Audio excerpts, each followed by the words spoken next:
Eden Show, votre émission, continue son petit bonhomme de chemin.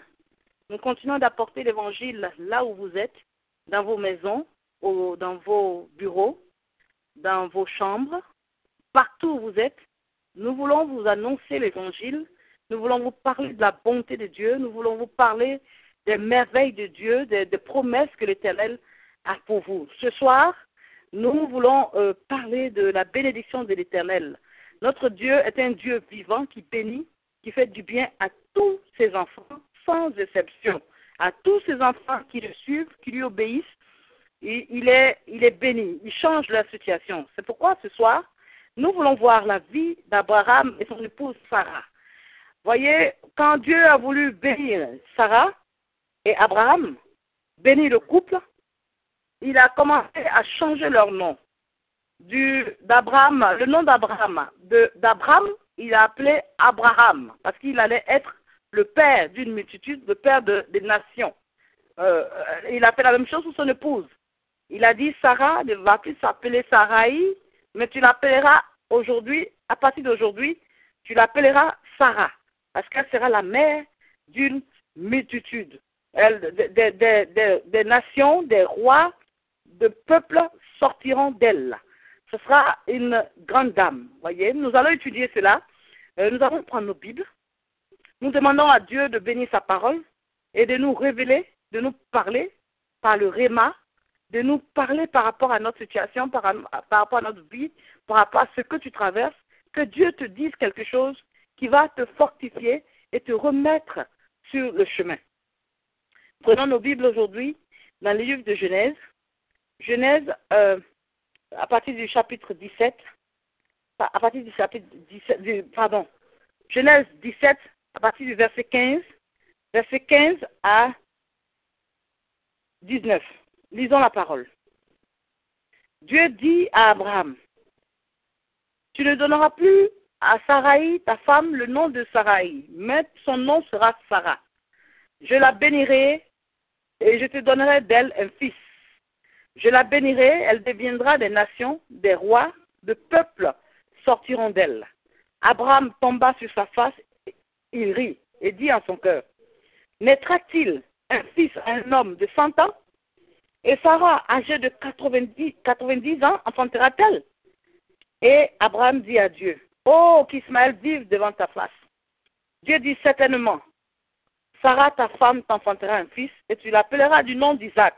J'établirai mon alliance avec lui comme une alliance perpétuelle pour sa postérité après lui. Gloire à Dieu, nous bénissons son message, nous bénissons sa parole, nous bénissons le message qu'il va vouloir nous donner aujourd'hui. Dieu veut changer ta situation, toi qui m'écoutes. C'est pourquoi ce soir, là où tu es, il t'envoie la parole pour ouvrir tes yeux, ouvrir ton entendement, pour que tu saches que quand Dieu veut un changement dans ta vie, il va orchestrer les situations pour pouvoir te bénir. Il a dit à Abraham, tu vas quitter ta patrie, tu vas quitter ta nation, la maison de ton père, pour aller dans une nation que tu ne connais pas. Dieu lui parle, Abraham a obéi sans discuter. Voilà un homme de foi. La Bible même l'appelle le père de la foi. C'est un homme qui a marché par la foi. Il a marché par la foi jusqu'à ce qu'il arrive à Canaan, la terre promise, où Dieu lui dit, je te donnerai cette terre à toi et à ta descendance. Nous savons qu'Abraham n'avait pas d'enfant, lui et son épouse n'avaient pas d'enfant, et que Sarah a donné sa servante, Agar, qui lui a donné un fils qu'on appelait Ismaël. Mais quand le temps était arrivé, Dieu décide maintenant de bénir Abraham, de lui donner un enfant par rapport à son mariage, par rapport à un mariage qui est légal, à son épouse légitime, qui est Sarah. Dieu lui apparaît, il lui dit, je bénirai ton épouse, je lui donnerai des enfants. Avant ça, quand Dieu marchait avec Abraham, il lui avait dit qu'il lui donnera des enfants comme les étoiles. C'est-à-dire qu'on ne pourra pas les compter. Comme le sable de la mer. C'est-à-dire que c'était innombrable. On ne peut pas mettre un nombre. C'est-à-dire une multitude de bénédictions à l'infini. Maintenant que le temps va se réaliser, maintenant il va parler de son épouse qui est Sarah. Et Dieu lui dit, je vais lui donner des enfants, je change son nom et je vais vous donner des enfants à tous les deux. La Bible dit qu'Abraham est tombé sur sa face et il a ri. Il a ri pourquoi? Parce qu'il ne croyait pas. Abraham, qui est le père de la foi, pour vous dire quoi? Qu'il peut arriver que nous, les hommes, on puisse fléchir. Ce n'est pas conseillé, ce n'est pas bon. Nous ne devons pas fléchir, nous ne devons pas douter. Mais la chair est faible.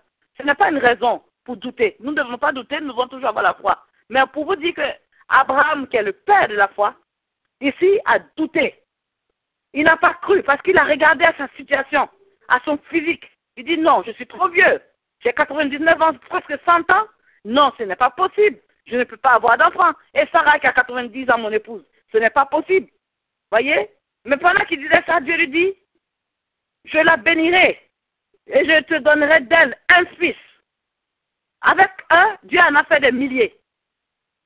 Je te donnerai d'elle un fils, je la bénirai, elle deviendra des nations. Sache qu'en toi, là où tu es, il y a des nations en toi. Tu ne fais pas d'enfants, mais Dieu est capable de te donner des nations. Tu n'es pas béni aujourd'hui, mais sache que tu as une multitude de bénédictions. Il dit, je ferai d'elle. Ne regarde pas ta situation en ce moment. Sarah a regardé son physique, parce que dans le chapitre 18, Sarah aussi a douté, elle a ri. Elle a dit, non, c'est pas possible. C'est incroyable. Dieu, notre Dieu que nous servons, ne marche pas dans la réalité. Il marche dans l'irréel. C'est un Dieu irrationnel. C'est un Dieu qui ne calcule pas. C'est un Dieu qui calcule, mais il ne fait pas des calculs humains comme nous faisons. Il est au-dessus du calcul parce qu'il est Dieu. Il crée. Il peut créer toute situation. Il peut créer les hommes. Il peut créer toutes choses. Il peut créer la situation favorable. Il peut tout transformer. Il est capable. Il est bon. Il est puissant. Il est au-dessus de tout. Il est le maître du temps. Il n'a jamais un retard. Il est capable de tout changer favorablement dans nos vies. Voici la situation de quelqu'un qui a obéi, qui a quitté sa nation. Vous croyez que ce Dieu-là va laisser tomber cet homme qui a marché par la foi, qui a tout quitté, qui a pris son épouse, son neveu Lot, et ses biens et ses serviteurs, pour aller dans l'inconnu? Non, mon Dieu que je sers est un grand Dieu, il est fidèle, il est bon. Quand on fait quelque chose en sa faveur, il le reconnaît et il nous paye en retour. Voici qu'il décide de les bénir. Il dit, je change ton nom, et en même temps je change le nom de ton épouse. Vous n'avez pas d'enfant, mais avec un seul que je vais vous donner, il y aura des nations qui vont sortir de vous. Aujourd'hui, quand nous voyons la réalité d'aujourd'hui, les Juifs sont partout. Aujourd'hui, nous sommes des Juifs spirituels, nous sommes partout. On ne peut pas nous compter avec un chiffre exact. Les enfants ont des estimations, mais ce n'est pas exact, parce que c'est impossible de compter réellement les enfants de Dieu, tellement nous sommes nombreux. Le Dieu que je sers est un grand Dieu, il est fidèle. Alors ici, la discussion qu'il a eue avec Abraham, pendant que Dieu était dans l'irrationnel, dans une notion de miracle, dans ce qu'il allait faire plus tard, malheureusement, Abraham était dans la réalité. Il regarde son corps, il regarde le corps de sa femme, il dit c'est pas possible. Et pendant que Dieu veut lui donner son Isaac, il s'accroche à Ismaël. La preuve, voyez que au verset 18, le chapitre 17, verset 18, et Abraham dit à Dieu, oh, qu'Ismaël vive devant ta face. Il est en train de prier pour Ismaël, parce que c'est Ismaël qu'il avait dans la main.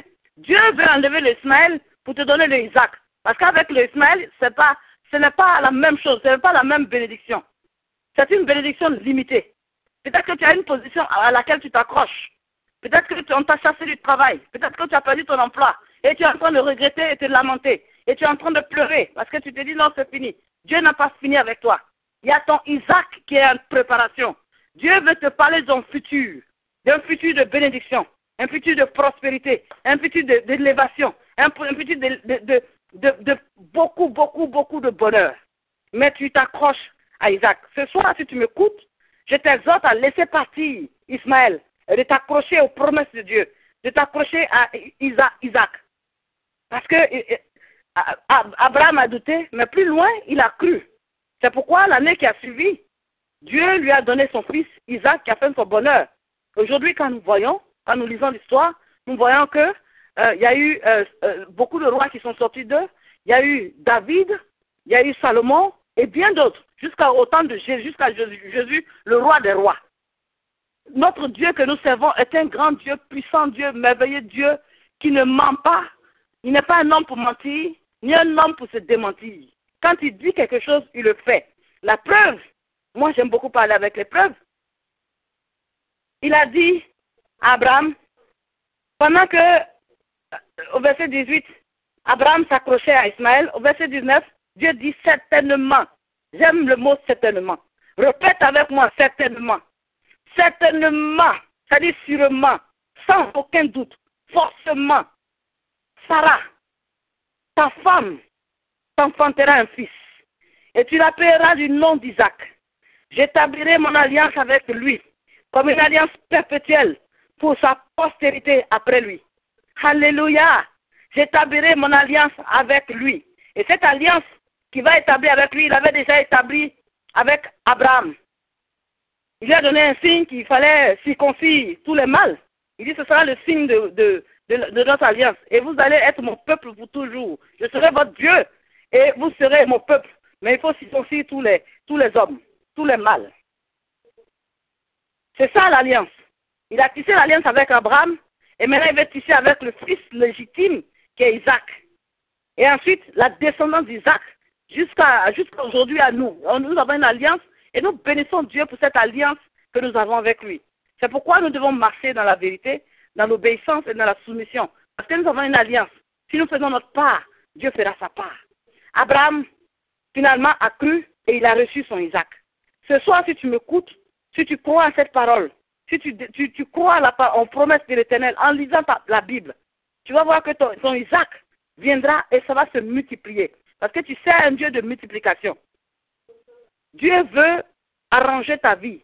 Dieu veut bénir ta vie avec un travail qui est bien payé, avec des affaires qui sont prospères, avec une santé, avec une vie spirituelle prospère, avec un ministère prospère.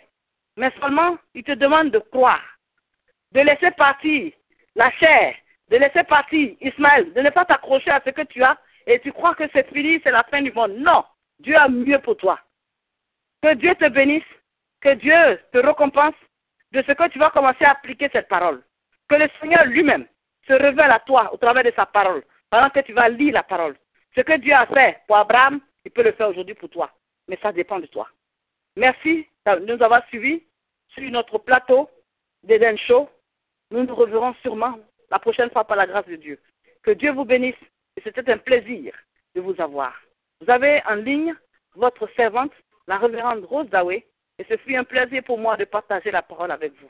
Que le Seigneur vous bénisse abondamment et que des pluies de bénédictions pleuvent sur vos vies. À bientôt. Au revoir.